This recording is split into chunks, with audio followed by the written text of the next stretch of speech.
father tried to publicly shame a woman into giving up her seat, but when the flight attendant took her side, the situation spiraled out of his control. Maya Thompson exhaled softly as she settled into her window seat in row 14 of the crowded Airbus A320. She had chosen this seat deliberately, paying extra for the comfort of the view and the peace it provided. The window was her escape, a small sanctuary amidst the usual chaos of air travel. With a long flight ahead, she had come prepared: a new novel, noise-canceling headphones, and the simple expectation of being left alone. The cabin bustled with the last-minute shuffle of boarding passengers. Overhead compartments slammed shut, flight attendants moved swiftly down the aisles, and the usual pre-flight announcements echoed over the intercom. Maya adjusted her seatbelt and flipped through the first few pages of her book, letting the hum of conversation around her fade into the background. She barely registered the father and child making their way down the aisle until they stopped right beside her. A deep voice cut through her concentration, firm, expectant, a command masked as a request. "Excuse me, I need you to move." Maya blinked, looking up. The man towering over her was middle-aged, well-dressed, and visibly impatient. His salt and pepper hair was neatly combed, his expensive wristwatch gleamed under the fluorescent lights, and the way he held himself radiated entitlement, as if he were used to getting his way without question. Beside him stood a small girl, no older than 6, clutching a stuffed rabbit against her chest. She had wide, nervous eyes and fidgeted with the hem of her sweater, avoiding Maya's gaze. Maya hesitated. "I'm sorry?" The man sighed, as if explaining something obvious. He gestured toward the empty aisle seat next to her. "My daughter needs the window seat," he said, his tone leaving no room for negotiation. "She gets anxious during flights." Maya's brows lifted slightly. She shifted her gaze between the man and the child. "I'm sorry," she said, keeping her voice even but firm. "I paid for this seat." For a brief moment, Nathan Carter, she remembered his name from the frequent flyer tag pinned to his carry-on, looked genuinely surprised, as if the idea of someone telling him no was entirely foreign to him. Then his expression hardened. "She's a child," he repeated, slower this time, as if Maya hadn't understood him the first time. "Surely you understand." Maya pressed her lips together. She understood just fine. She understood that a grown man who could afford a Rolex and a first-class leather briefcase had somehow failed to plan ahead for his daughter's needs. She understood that he assumed she would accommodate him without question, and she understood that if she had been anyone else, a different age, a different race, his approach might have been different. Still, she kept her voice calm. "I do understand," she said, "but I also paid for my seat. If it was that important, you should have booked accordingly." Nathan's lips curled into a tight, humorless smile. "Unbelievable," he muttered, shaking his head. Then, louder, ensuring the people around them could hear, "A calculated move meant to paint her as the problem," he said. "This is what's wrong with people today. No basic decency." The words hung in the air like a challenge. Nearby passengers shifted uncomfortably, some turning their heads. A few stole quick glances at Maya, their expressions a mix of curiosity and awkwardness. Maya felt the heat rise in her face. She knew exactly what he was doing, and it made her stomach tighten. But before she could respond, a shadow moved into the aisle beside them. A flight attendant had arrived, but what happened next would catch everyone off guard. The flight attendant, a woman in her late 40s with sharp eyes and a no-nonsense air, stopped beside them. Her navy mule uniform was perfectly pressed, her name tag reading Linda Harris. She glanced between Maya and the man standing stiffly beside her, taking in the tension like a seasoned referee stepping into a brewing fight. "Is there a problem here?" she asked, her voice calm but firm. Before Maya could speak, Nathan Carter jumped in. "Yes," he said, crossing his arms. "This woman won't give up her seat for my daughter." Linda's eyebrows lifted slightly, as if she was waiting for him to continue with the actual issue. Nathan sighed dramatically, then motioned toward the little girl. "She gets anxious during flights. She needs the window seat. I asked this young lady to switch, but she refused. Maya watched Linda closely, searching for any sign of bias or deference. Flight attendants had a difficult job balancing customer satisfaction with airline policies, and sometimes that meant bending to the demands of the loudest passenger. But Linda didn't look impressed. Her eyes flicked to Maya. "You booked this seat?" Maya nodded. "Yeah." Lyndon turned back to Nathan. "Sir, she has the seat assigned to her." Nathan scoffed. "I'm aware of that. I'm asking you to do the right thing and help us resolve this situation. Surely the airline values customer service." Linda inhaled slowly, her patience wearing thin. "Sir, customer service doesn't mean forcing another passenger to move from a seat they paid for." Nathan's face reddened, but he wasn't giving up that easily. "This isn't about rules," he said. His voice rose just enough to draw more eyes from surrounding passengers. "This is about decency, about kindness, about a grown woman refusing to accommodate a child." The way he said it, as if Maya was some kind of villain, sent a sharp pulse of frustration through her. Linda, however, remained unshaken. "I understand your concern, sir," she said, unfazed by his theatrics. "If you need a window seat for your daughter, I'd be happy to check if there are any open ones available, but I won't ask another passenger to move from their assigned seat." Nathan's jaw clenched. He turned to Maya, his eyes narrowing. "You really won't move for a child?" Maya met his gaze, her voice even but unwavering. "I paid for this seat," she repeated. "I'm staying in it." Nathan let out a short, humorless laugh, shaking his head, then looking around at the other passengers. He raised his voice. "Can you believe this?" he said to no one in particular. "A full-grown woman refusing to switch seats with a little girl?" Murmurs spread through the cabin. Some passengers avoided eye contact, clearly not wanting to get involved, while others watched with interest, waiting to see how things would unfold. Maya felt a wave of discomfort settle over her, not because she doubted her decision, but because this was exactly how people like Nathan operated. He wasn't just trying to get a seat. He was trying to shame her into submission. And the worst part? It might work. Her hands tightened around her book. She could feel the weight of every stare, the expectation, the unspoken pressure to be the bigger person. But why was it always her who had to be the bigger person? Linda must have sensed the shift because she stepped closer to Maya, a subtle yet clear show of support. "Sir," she said, her voice low and firm, "I'm going to ask you one last time to take your assigned seat." Nathan let out a sharp breath, his nostrils flaring, then muttered something under his breath. Maya didn't catch the first part, but she caught the last word. "Typical." Her stomach dropped. Linda's entire posture changed. She stiffened, her lips pressing into a thin line. For a split second, the entire row seemed to go silent, as if everyone had heard it too. Maya's pulse pounded in her ears. She had heard that word enough times to know exactly what it meant, and so had Linda. The flight attendant straightened her shoulders, eyes locked on Nathan. Her calm professionalism was replaced with something colder. "I'd advise you to be very careful with what you're implying," she said, her voice steely.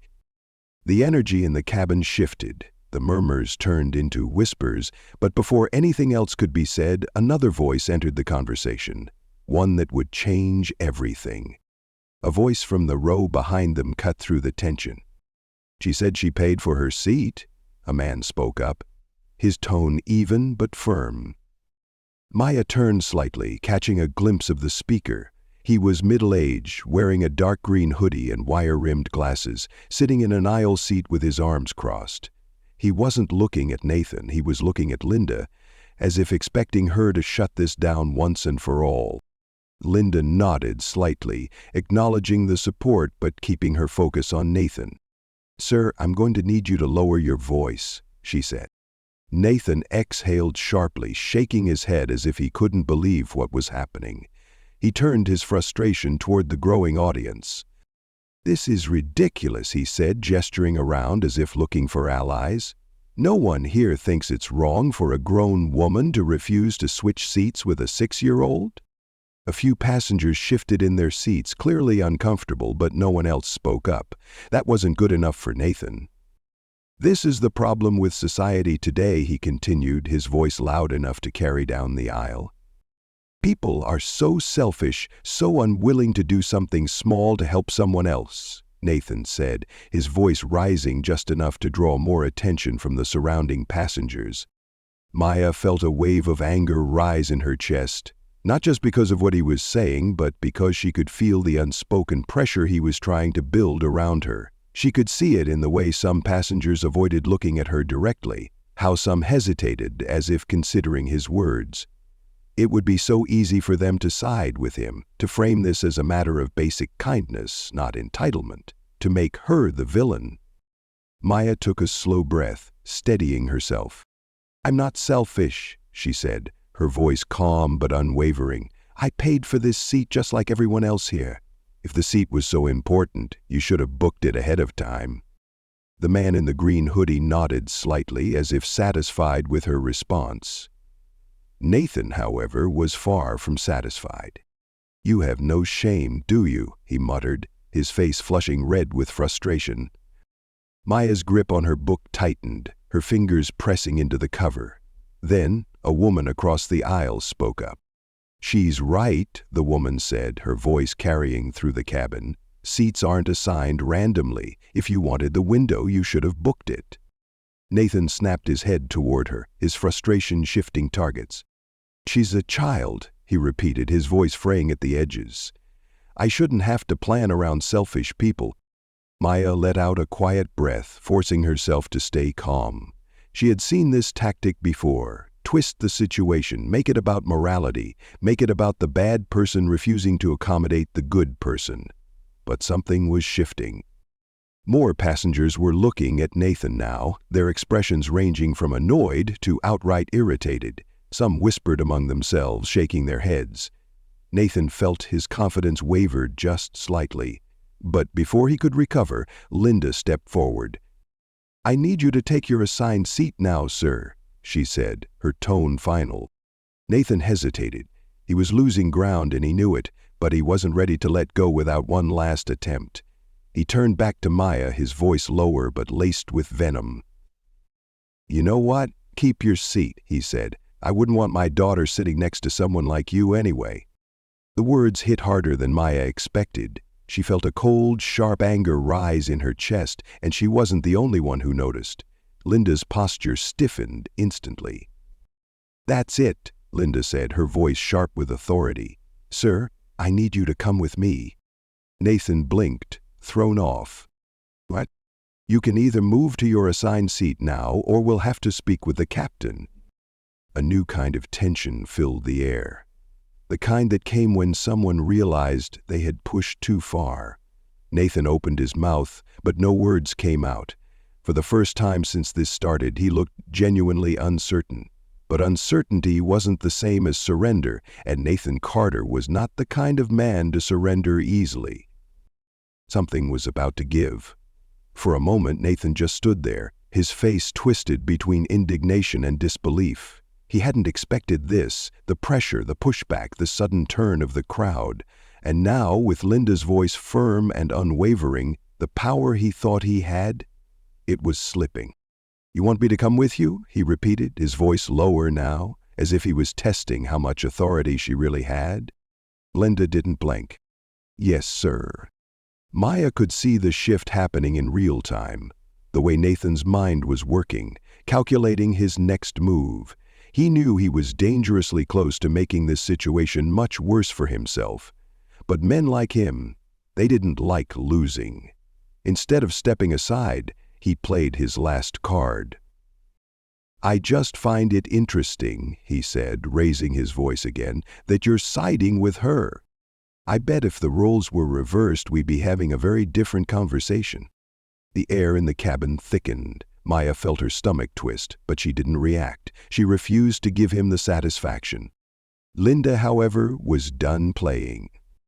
"Sir, I am warning you," she said, her tone dropping to something colder, sharper. "If you do not take your seat right now, I will have to notify the captain, and if that happens, I can't guarantee you'll remain on this flight." The murmurs grew louder now. Passengers were watching closely, leaning forward, whispering. Nathan felt it. For the first time, real consequences were on the horizon. He turned, looking down the aisle toward the cockpit, as if he could somehow gauge just how serious Linda was. Then something even worse happened for him. Another voice, a different flight attendant, a man tall and broad-shouldered wearing the same Navy uniform as Linda, appeared behind her. His name tag read Daniel. "Is there an issue here?" he asked, his voice polite but edged with authority. Linda didn't break eye contact with Nathan. "Not yet," she said, "but I was just explaining to this passenger that if he refuses to take his assigned seat, we'll need to escalate the situation," Daniel said, his expression unwavering, but the weight of his presence, his calm, authoritative stance, shifted the entire energy of the moment. This wasn't just an argument between a passenger and a flight attendant anymore. This was now an official problem. Maya watched it unfold, a silent observer to Nathan's internal war. He wanted to fight this. Everything in him screamed to keep pushing. But now it wasn't just about pride. Now he was staring down the possibility of getting kicked off the plane. And that was a step too far. For the first time, his posture sagged slightly. It wasn't surrender, not entirely, but it was acceptance. "Fine," he muttered. Then, without another word, he turned, gripping his daughter's hand a little too tightly, and stomped down the aisle to his seat. A few passengers let out small sighs of relief. Others shook their heads, exchanging knowing glances. Linda exhaled slowly, composing herself before turning back to Maya. "I'm sorry about that," she said, her voice gentler now. Maya gave her a small, appreciative nod. "Not your fault." Linda hesitated for just a second, then added, "If he bothers you again, let me know immediately." Maya nodded again. Linda and Daniel stepped away, disappearing toward the front of the plane. For the first time since this started, Maya felt her body relax slightly. But just as she was about to settle back into her book, a voice from across the aisle caught her attention. "You handled that well," the woman in the ponytail said, offering a small, knowing smile. Maya let out a short breath, somewhere between a chuckle and a sigh. "I guess," but the woman shook her head. "No, seriously. A lot of people would have just moved to avoid the hassle. You didn't." Maya didn't answer right away because, truthfully, she had thought about it. There had been a moment, a real, undeniable moment, where she had felt the pressure to give in, to just move, let it go, make things easier. But she hadn't.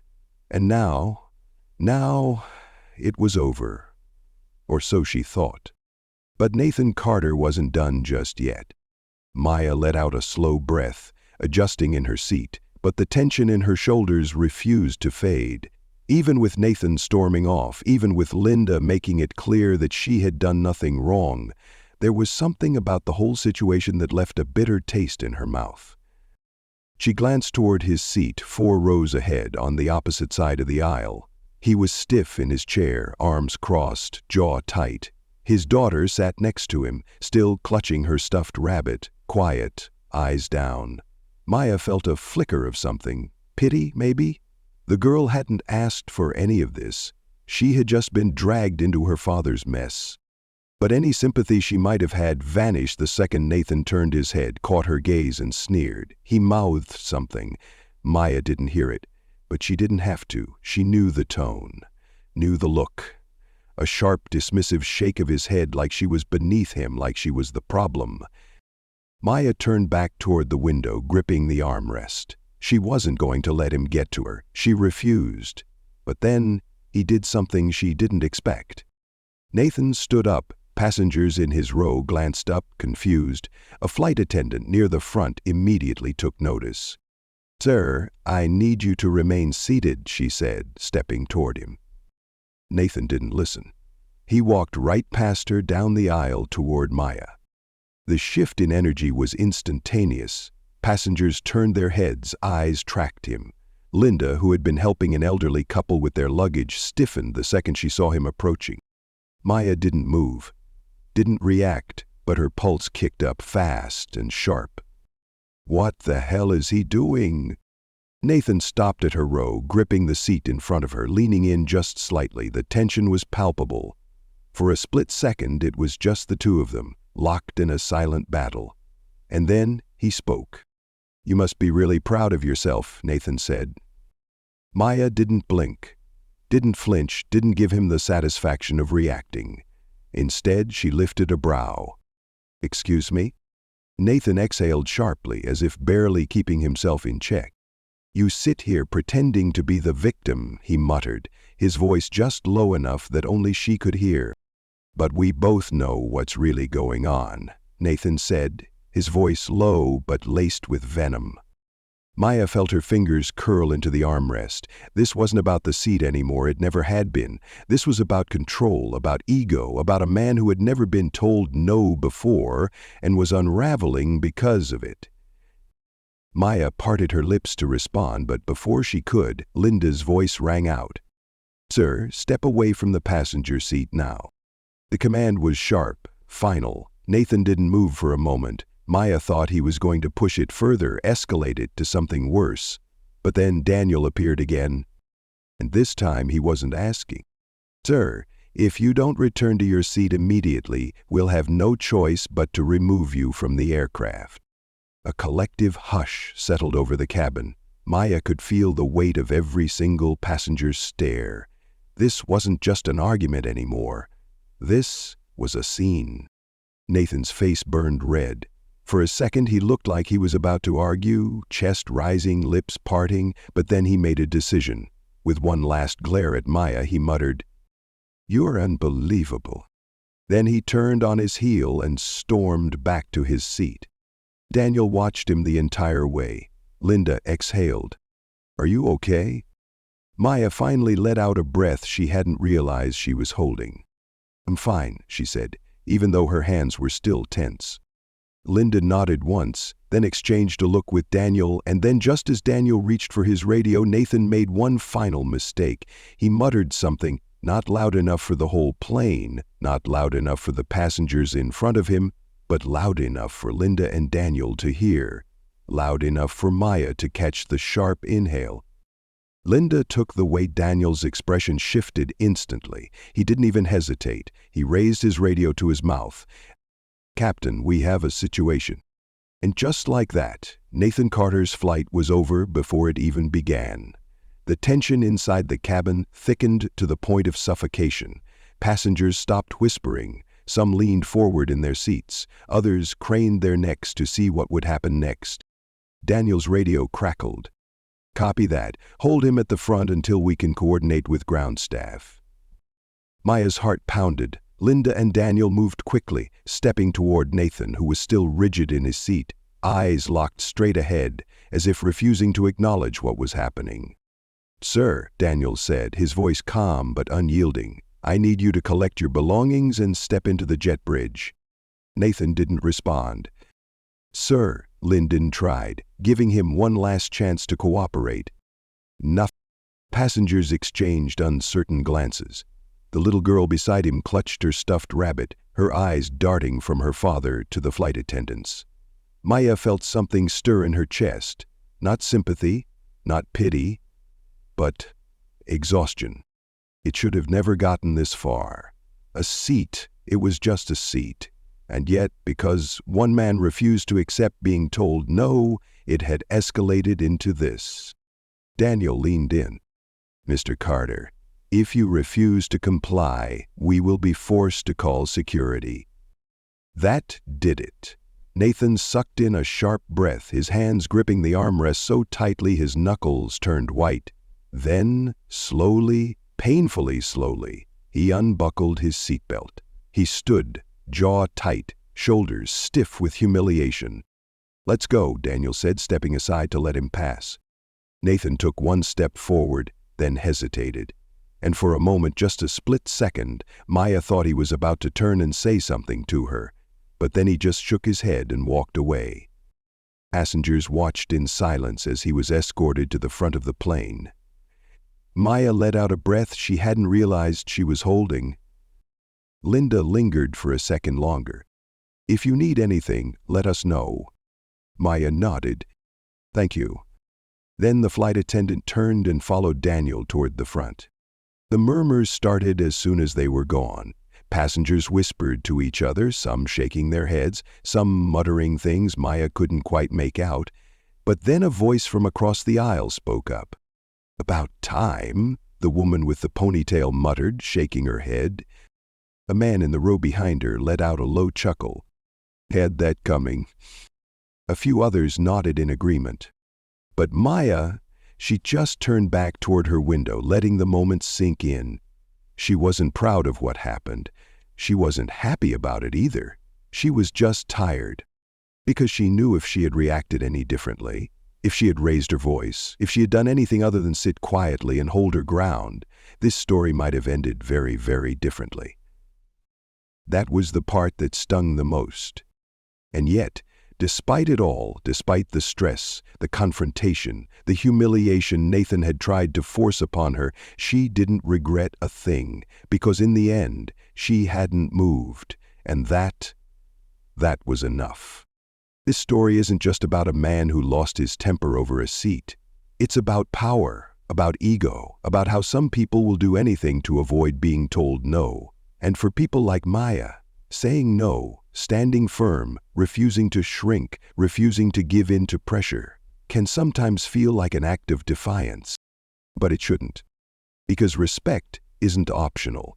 It isn't up for negotiation. And sometimes the most powerful thing you can do is stay right where you are.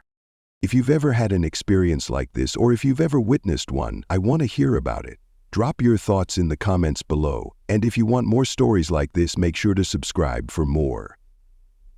Because trust me, there's always more to talk about.